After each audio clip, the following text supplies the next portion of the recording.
UKIP, the eurosceptic party seeking Britain's withdrawal from the EU, has entered the country's political mainstream. Polls say it could finish first in this month's European elections. Euronews correspondent James Franey met the party's leader, Nigel Farage, on the campaign trail in a pub in Knutsford, northwest England.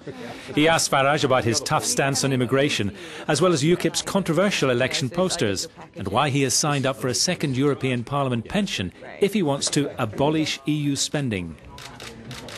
Nigel Farage, thank you very much for being here on Euronews. First of all, what kind of party is UKIP and who do they appeal to? We're a party of national democracy. We believe the United Kingdom should be an independent, self-governing, democratic nation, not part of a political union with its headquarter in Brussels that now makes 75% of the laws of this country, costs us a fortune, and stops us making our own trade deals with the new and emerging economies of the world. And that doesn't mean we're anti-European. Doesn't mean we think south of Calais everything's awful. We actually rather like Europe, but we want the whole of Europe to be a Europe of states that trade together and cooperate together. And this supranational project, this attempt, without the consent of the voters, to build a United States of Europe will not work. You also describe yourself as a libertarian party, free market. How does this current campaign on immigration square with that? Well, even Milton Friedman, the high priest of free trade and free markets, even Milton Friedman said you cannot have the free movement of labour between rich and poor countries, especially with the existence of a social security system. And that's the point. I mean, we are very much in favour, of free movement of goods, capital and services.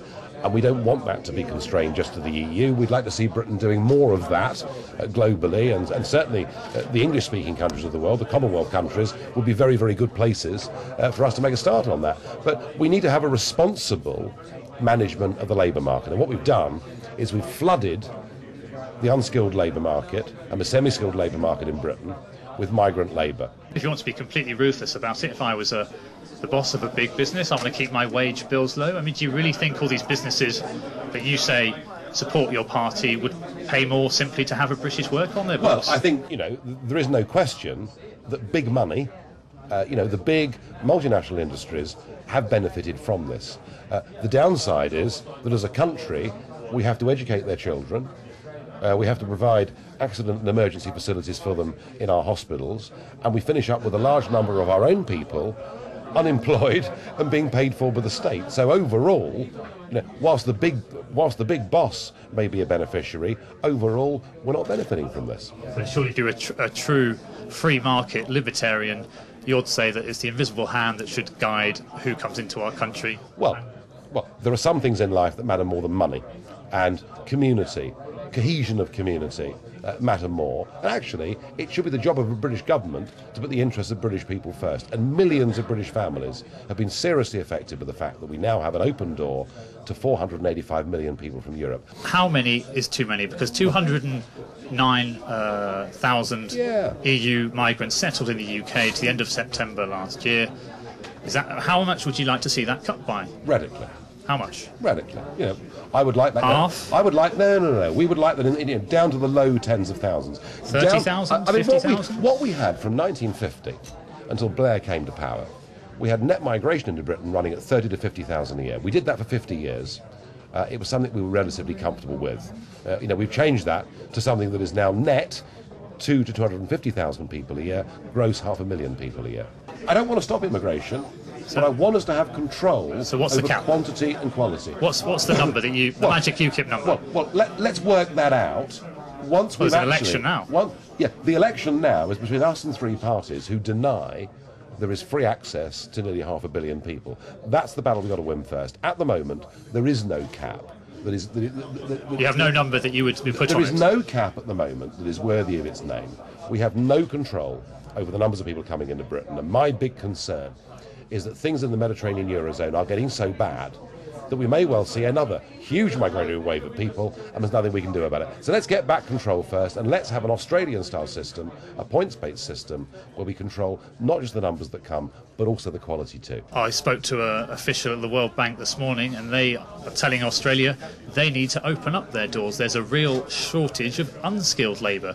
So how can an official in an immigration ministry really dictate the terms of a free market. Why on earth would you listen to the World Bank or any other global organisation like that? They generally get absolutely everything wrong. But they've been telling Australia this for 8 years, and you have British students on their gap year picking fruit because Australians don't want to do it. What we've got in this country is we've got British people being discriminated against in the job market in their own country, and that is an outrageous state of affairs. It has led to a bigger division in society across this country than I've seen in my lifetime, and that is something that is plain wrong. Some of your posters that you've put out recently, you could argue they're very similar to some other parties in Europe that are riding this anti-establishment trend. For example, there's Geert Wilders in the Netherlands who wants to reach out to you and form a group in the European Parliament, Marine Le Pen as well. How is what they're saying about people from North Africa and Turks any different from what you've been saying about Romanians and Bulgarians? Well, I think the nearest comparison that people in Britain have drawn is they've said our posters are a bit like the Conservative Party's posters in the 2005 general election. Our posters are there to make people think. Our posters are there to provoke a debate in this country, and that is happening. Would you form an alliance with people like Le Pen and Wilders? No. Why not? Because we feel that their politics, whether their leadership's reflected or not, that within those parties, or within the Front National certainly, there are still elements of the old anti-Semitic brigade, and that's of no interest to us. But there are echoes there of what Wilders and Le Pen are saying to their electorates. They are keen to protect working class voters from globalisation, from the negative impact of globalisation. You just have to replace the words Romanian, Bulgarian with Moroccan, Algerian or Turk. It's very similar, you would agree. We want to embrace globalisation. We're not an anti-globalisation party. Le Pen is against globalisation. We're not. We want to embrace globalisation. We cannot embrace globalisation as part of a European Union, which is stopping us, prohibiting us from reaching out and having trade deals and agreements with other parts of the world. Madness.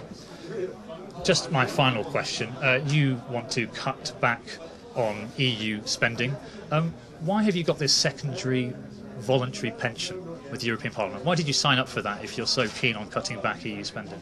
Well, so that when I'm dead, my family will get something. But look, we don't want to cut. The people who vote for you don't have a second pension. We don't want to cut back on EU spending. You're quite wrong with that question. We want to abolish EU spending. But why have you got a second pension? I want the British contribution to go from £55 million a day. But you could start by helping. I think, to be frank with you, why did you sign up? I think to be frank with you, that is a pretty small, petty irrelevance compared to the big question of this country. But you've been bashing the bureaucrats in Brussels for years. Well, you could argue I should work without a salary if you want to argue that. But No. But I can't afford to do that. I mean, there were many MEPs that declined to take part because they thought it was immoral. I mean, so why did you sign up for it? I didn't meet many of them. So why did you sign up for the pension? I mean, if you disagree with this EU spending because I've come into politics at a massive personal financial loss, and as I say, once I'm dead, I think my family should get some long-term benefit out of it. So it's for Farage Jr. to go and buy a nice flat in London. Is that the idea of an EU pension? Won't pay for that. Nigel Farage, thank you very much. Thank you.